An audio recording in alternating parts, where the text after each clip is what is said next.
عليكم ورحمة الله وبركاته. بسم الله الرحمن الرحيم.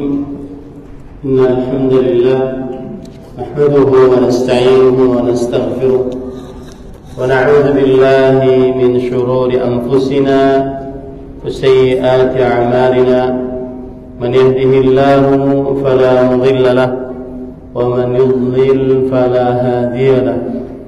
وأشهد أن لا إله إلا الله وحده لا شريك له وأشهد أن محمدا عبده ورسوله.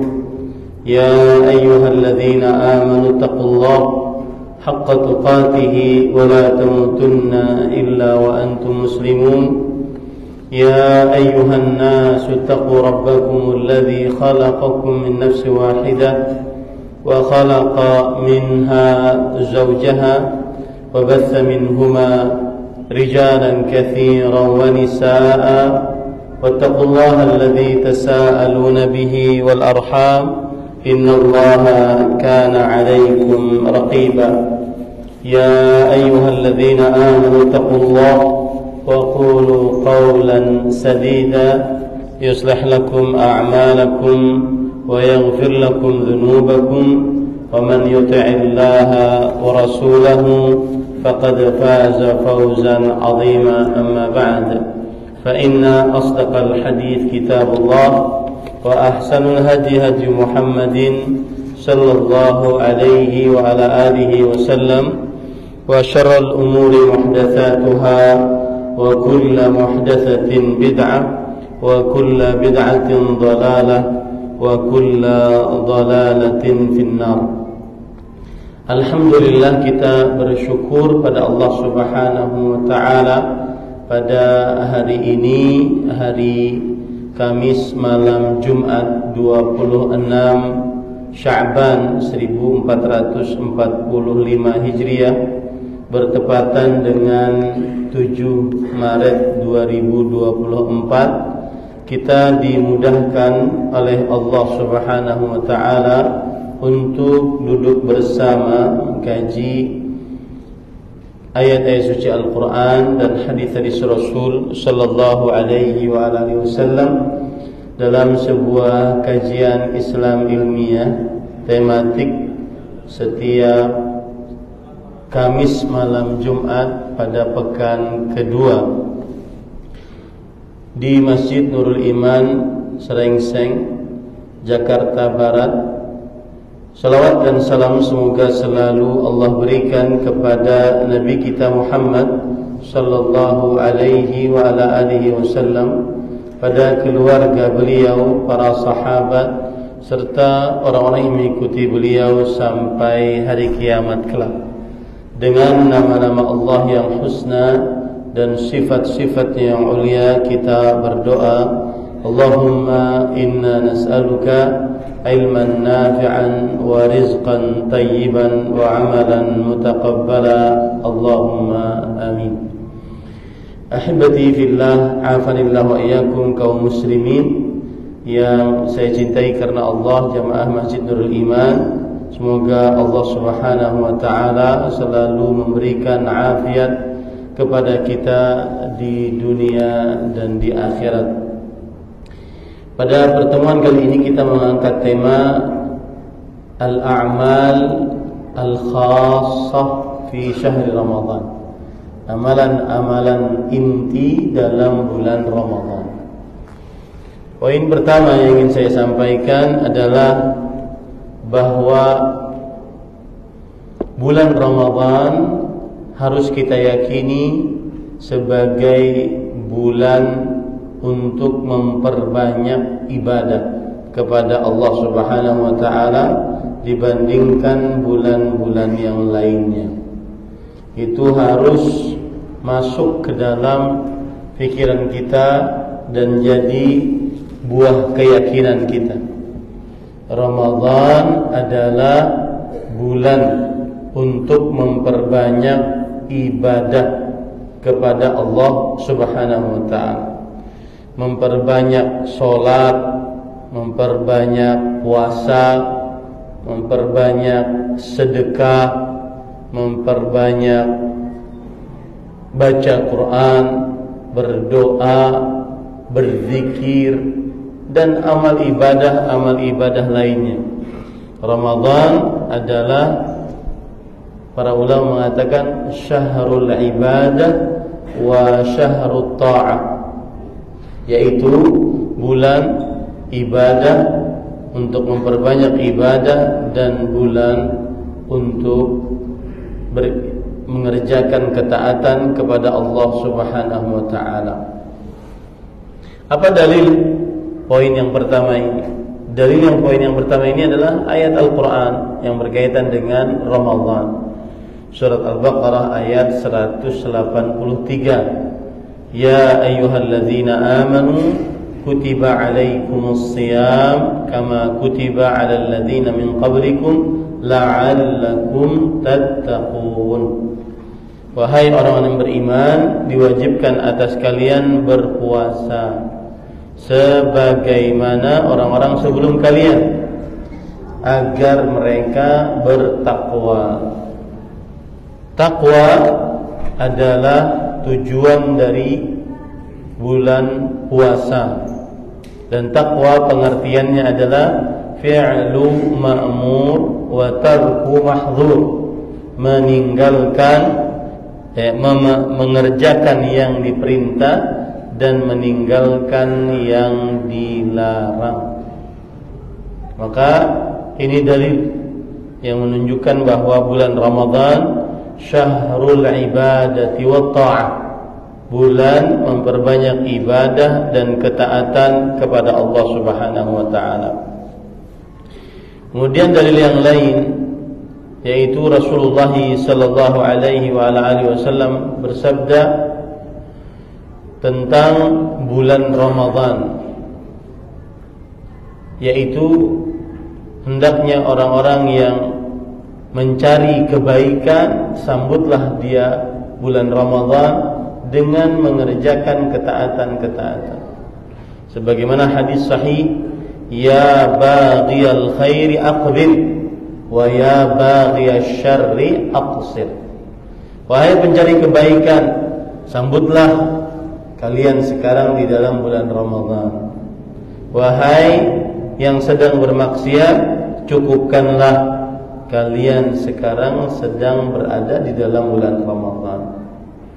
Maka sekali lagi, poin pertama yang saya sampaikan pada kesempatan kali ini harus masuk ke dalam qalbu kita, keyakinan kita bahwa Ramadan bulan memperbanyak ibadah kepada Allah Subhanahu wa taala. Bahkan kalau kita lihat sejarah Nabi Muhammad sallallahu alaihi wasallam, beliau saat bulan Ramadan tidak leha-leha, banyak tidur, kemudian banyak rebahan, tetapi malah beliau berjihad di dalam bulan Ramadan. Banyak peperangan-peperangan yang dilakukan oleh Rasul sallallahu alaihi wasallam saat bulan Ramadan, menunjukkan bahwa Ramadan bukan bulan malas-malas, bukan bulan memperbanyak tidur, tetapi bulan memperbanyak ibadah kepada Allah Subhanahu wa taala. Dan kita diberikan waktu oleh Allah 12 bulan selama setahun.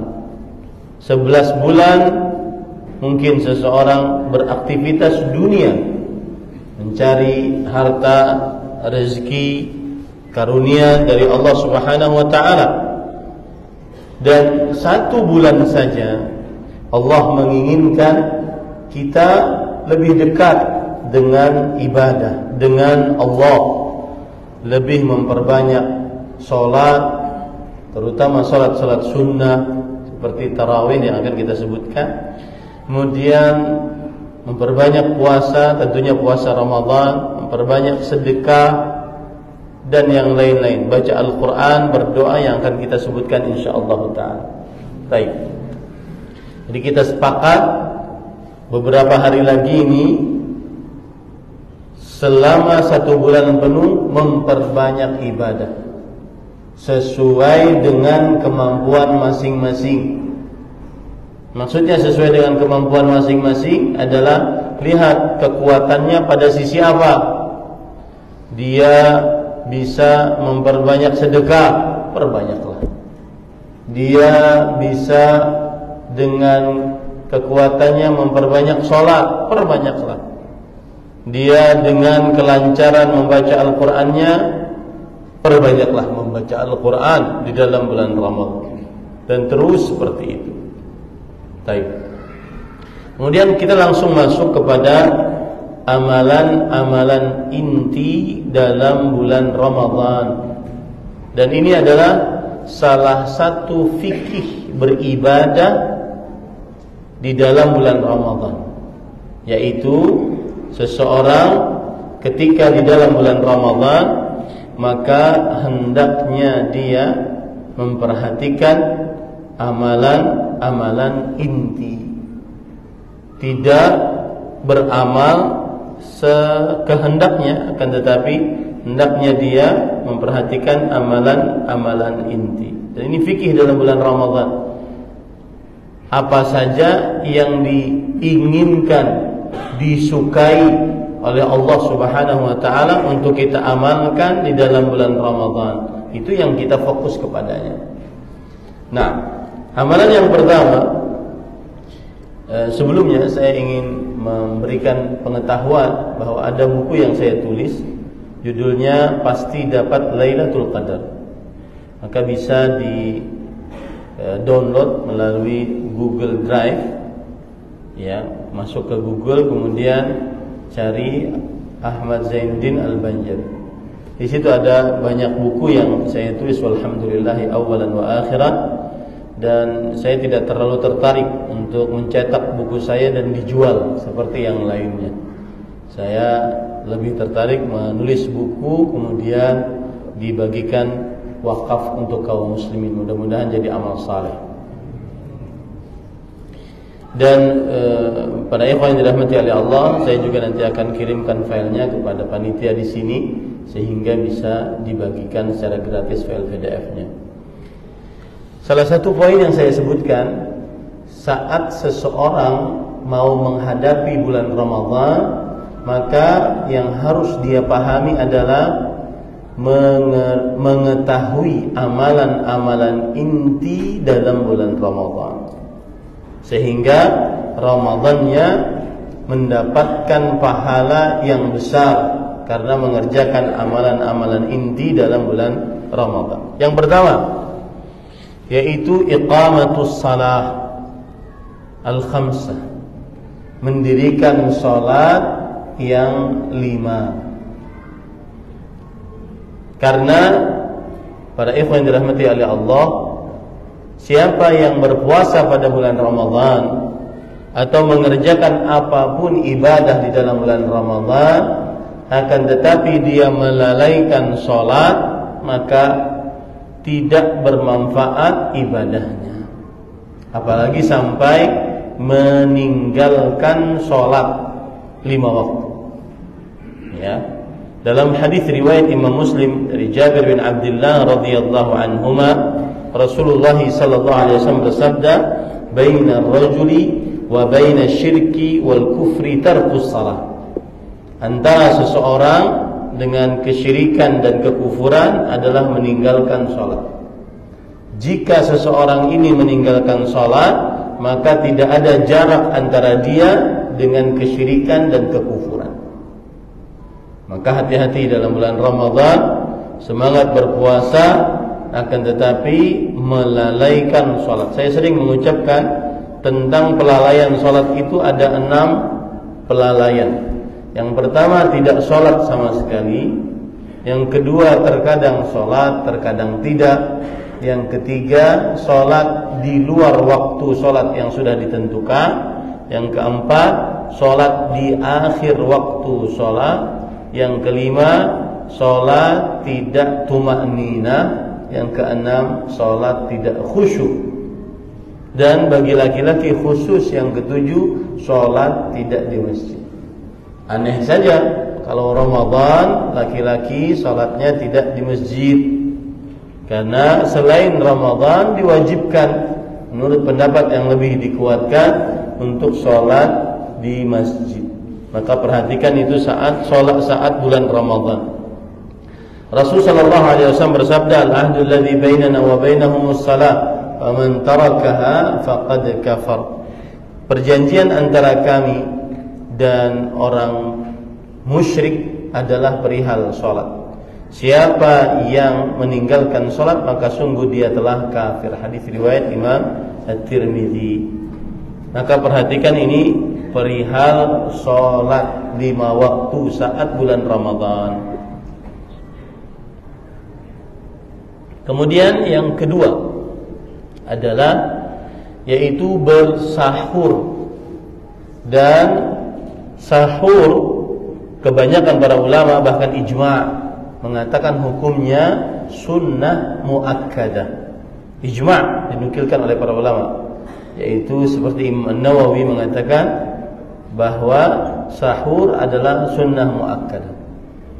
Dan Rasulullah SAW memerintahkan untuk bersahur. Tasahharu fa inna fis sahuri barakah.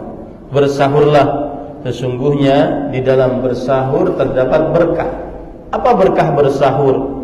Yang pertama, mengikuti sunnah Rasul sallallahu alaihi wasallam.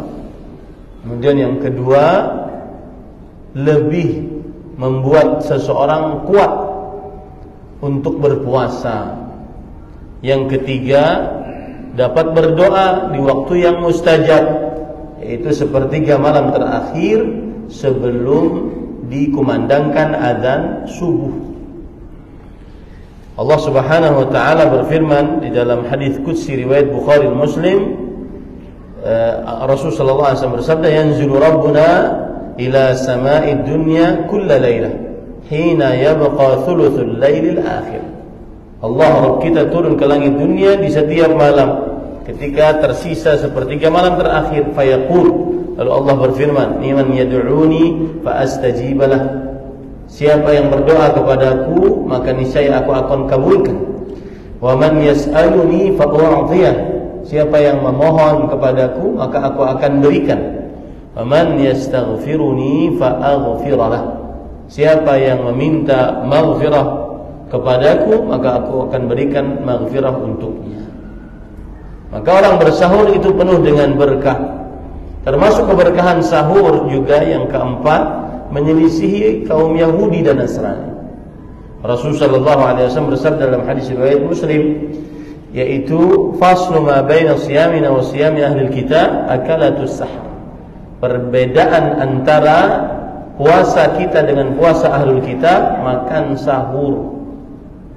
Kemudian keberkahan dari sahur juga tidak tertinggal salat subuh. Kemudian keberkahan dari bersahur juga adalah didoakan oleh para malaikat, atau bahasa hadisnya para malaikat bersolawat atas orang-orang yang bersahur, didoakan oleh para malaikat.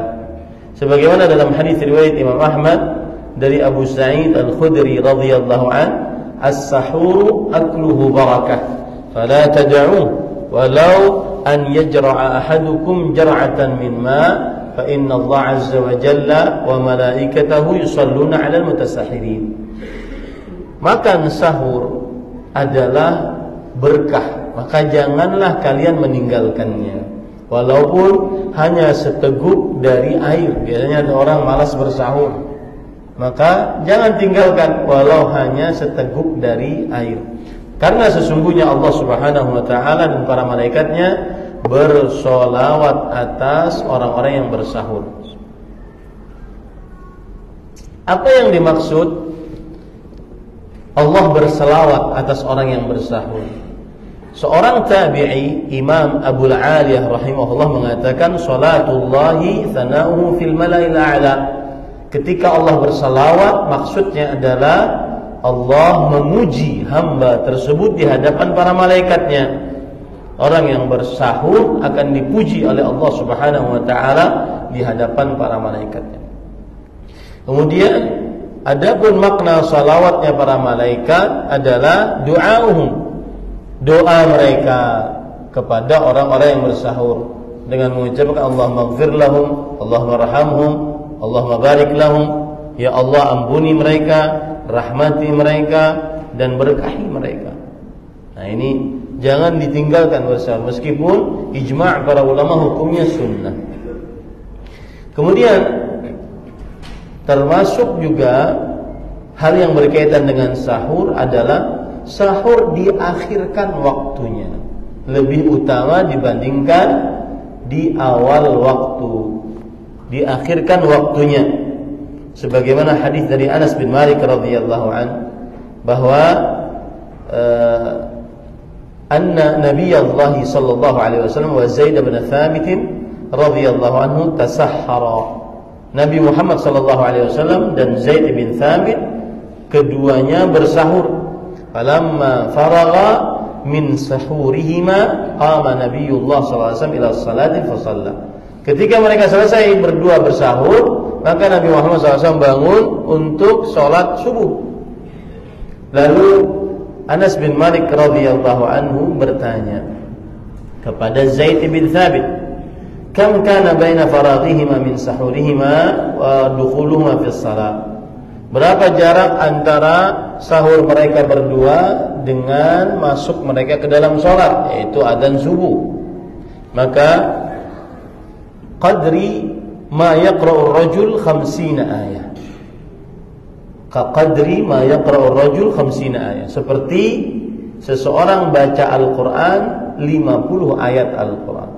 Kalau antum baca surah Al-Baqarah sampai 50 ayat, maka itu sekitar setengah juz. Setengah juz kalau orang lancar baca Al-Qur'an, dan lancar yang saya maksud itu seperti Imam Sudais di Mekah. Bukan kayak antum. Bukan kayak sebagian orang maksudnya. Ya. Lancar yang dimaksud adalah seperti orang baca Al-Qur'an 1 juz setengah jam. Orang lancar baca Al-Qur'an 1 juz setengah jam. Ya. Dan itu sudah biasa lah. Artinya tidak terlalu cepat, tidak terlalu lambat, setengah jam selesai 1 juz.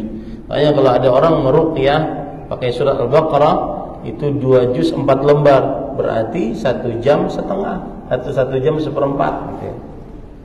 Itu baca surah Al-Baqarah. Dan capek, makanya meruqyah itu capek. Nah, pada ikhwan yang dirahmati Allah, kembali ke permasalahan sahur, 50 ayat sekitar seperempat jam. Yang menunjukkan bahwa waktu sahurnya Rasul sallallahu alaihi wasallam dengan adzan subuh sangat dekat. Ya, salah satu fungsinya tadi agar tidak mudah cepat lapar saat berpuasa. Nah, lalu Ustaz, di negara kita ada istilah imsak, yaitu sekitar 10 menit sebelum azan. Saya mengira, wallahu alam, sebagian ulama yang menentukan imsak akhirnya sampai di kita sekarang seperti ini, mungkin dahulu mereka ingin agar kaum muslimin berhati-hati, jangan sampai azan-azan subuh masih makan. Itu fungsinya mungkin ya. Tetapi wallahu alam, Allah berfirman, wa kulu washrabu hatta yatabayyana lakumul khaytul abyadu minal khaytil aswadi minal fajr. Makanlah dan minumlah sampai jelas bagi kalian benang putih dari benang hitam karena masuk waktu fajar. Ini menunjukkan bahwasanya terakhir dibolehkan makan sahur adalah ketika sudah terbit fajar subuh, yaitu ketika azan subuh. Maka belum ada dalil kuat tentang adanya imsak 10 menit sebelum azan subuh. Wallahu a'lam. Apalagi tadi jarak sahurnya Rasul sallallahu alaihi wasallam dengan azan subuh sekitar 15-an 20 menit seperti itu. Ya. Wallahu a'lam. Baik. Itu amalan yang kedua. Amalan yang ketiga adalah berpuasa karena iman dan berharap pahala. Ya, berpuasa karena iman dan berharap pahala. Pengertian puasa, dalilnya dulu. Apa dalilnya? Yaitu hadis dari Abu Hurairah radhiyallahu anhu riwayat Bukhari, "Man shama Ramadhana imanan wa ihtisaban ghufira lahu ma taqaddama min dhanbi." yang artinya barang siapa yang berpuasa pada bulan Ramadan karena iman dan berharap pahala, maka diampuni dosanya yang telah lalu. Ya. Sekarang menjadi pertanyaan adalah apa yang dimaksud dengan berpuasa karena iman dan berpuasa karena berharap pahala? Akan sangat baik sekali kalau seandainya kita mengambil dari perkataan-perkataan para ulama, sehingga kita nggak ngarang. Kalaupun dikatakan ngarang, maka kita merujuk kepada pendapat para ulama. Saya akan bacakan perkataan dari para ulama, di antaranya Imam An-Nawawi yang lebih muda dulu ya, yang paling tua maksud saya. Ulama abad ke-7 Hijriah bermadzhab Syafi'i dan muhaqqiqul madhab, peneliti dari madhab Syafi'i, Imam Yahya bin Syaraf An-Nawawi rahimahullah. Beliau mengatakan makna imanan, diperhatikan, berpuasa karena iman adalah kita ngaji ini untuk meningkatkan kualitas puasa kita, bukan hanya sekedar menahan makan, minum, bersetubuh dan seluruh yang membatalkan puasa dari mulai terbit fajar sampai terbenam matahari, bukan. Tetapi bagaimana kualitas puasa kita dari tahun ke tahun diberikan kualitas yang lebih baik daripada sebelumnya dengan berdasarkan ilmu. Makna barang siapa yang berpuasa karena iman, kata Imam An-Nawawi rahimahullah, tasdiqan bi annahu haqqun muqtasidun fadilatah. Yang artinya yaitu mempercayai akan syariat puasa ini dan bahwasanya dia adalah benar adanya, kemudian berniat untuk mendapatkan pahalanya. Itu perhatikan baik-baik. Ya, mempercayai dalam kalbu bahwa syariat puasa ini yaitu menahan makan, minum dan jima serta seluruh yang membatalkan puasa dari mulai terbit fajar kedua sampai terbenam matahari adalah benar dari Allah Subhanahu wa taala. Dan ini amalan qalbu. Kemudian dan berniat untuk mendapatkan karunia dari puasa ini. Itu makna imanan, berpuasa karena iman. Sedangkan makna ihtisaban, kalau kita terjemahkan dalam bahasa Indonesia, berpuasa karena berharap pahala, annahu yuridu Allah Ta'ala la yaqsudu ru'yatan nas wala ghaira dzalika mimma yukhaliful ikhlas. Bahwa ia menginginkan Allah Subhanahu wa taala dari puasanya, tidak bermaksud dilihat oleh manusia dan juga tidak bermaksud selainnya dari hal-hal yang menyelisihi keikhlasan. Nah, ini para ikhwah, itu adalah makna daripada ihtisaban yang kalau kita terjemahkan dalam bahasa Indonesia berharap pahala.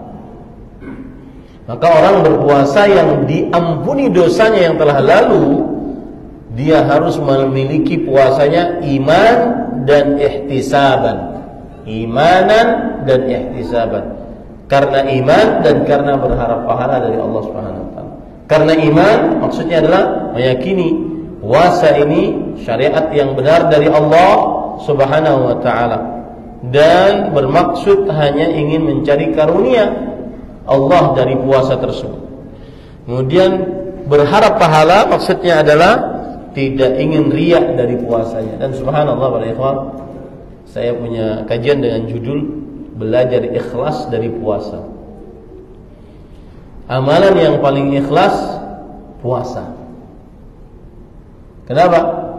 Karena amal ibadah lainnya kita sulit untuk tidak menampakkannya.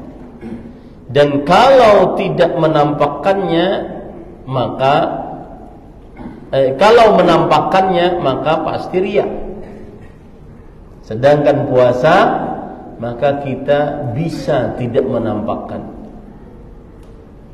Ya, orang tidak bisa ngomong dia ataupun memperlihatkan dirinya puasa. Tapi kalau sholat, azan sebentar lagi, kemudian haji, umroh, sangat bisa dia riya. Tapi puasa, gimana dia menampakkannya? Dia keringkan bibirnya, ya, sehingga nampak bahwasanya dia puasa, kan enggak.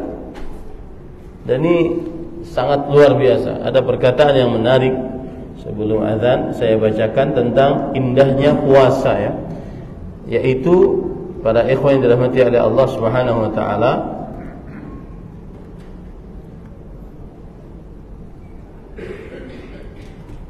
ada perkataan dari para ulama, di antaranya Imam Ibnul Jauzi, kemudian Imam Al-Qurtubi, tentang bahwa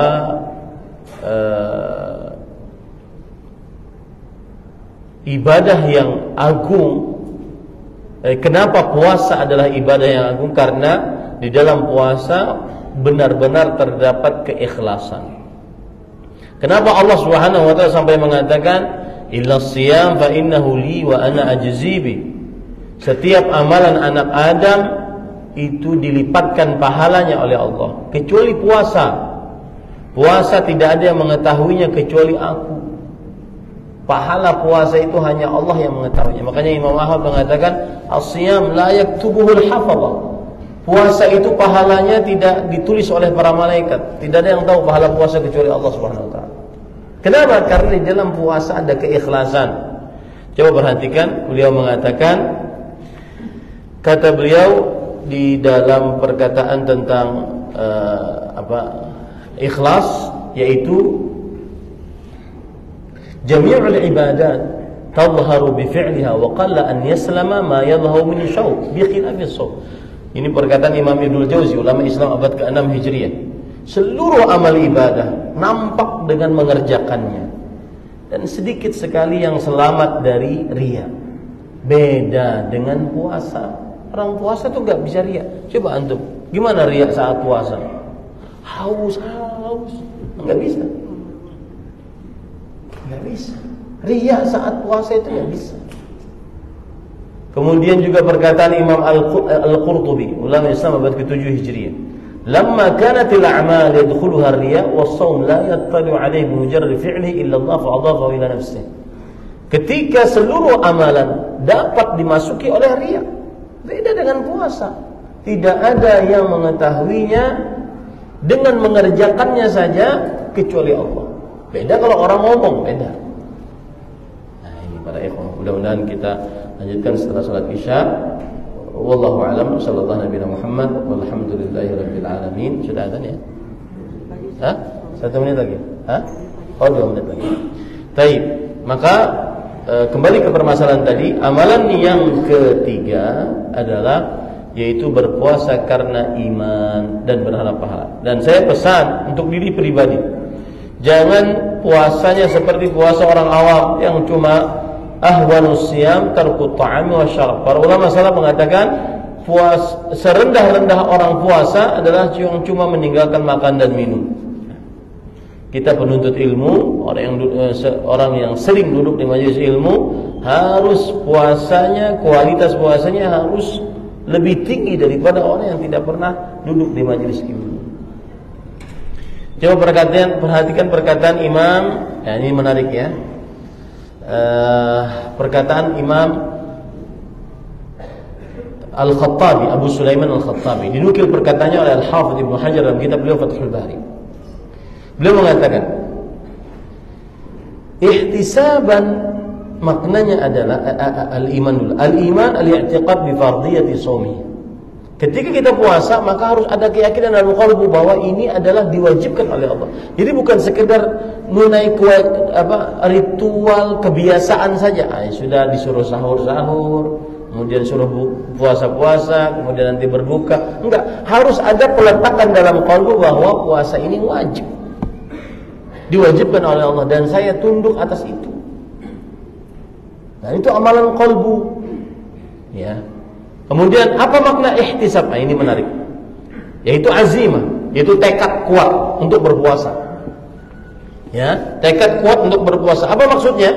An yasumahu ala ma'na ar-raghbah fi thawabihi tibata nafsi bidzalik ghayra mustathqilin lisiyami wala mustatilin li ayyami. Yang artinya dia berpuasa dalam keadaan dia penuh motivasi untuk puasa agar dapat pahala dan tidak merasa berat saat berpuasa, tidak merasa lama hari-hari puasanya.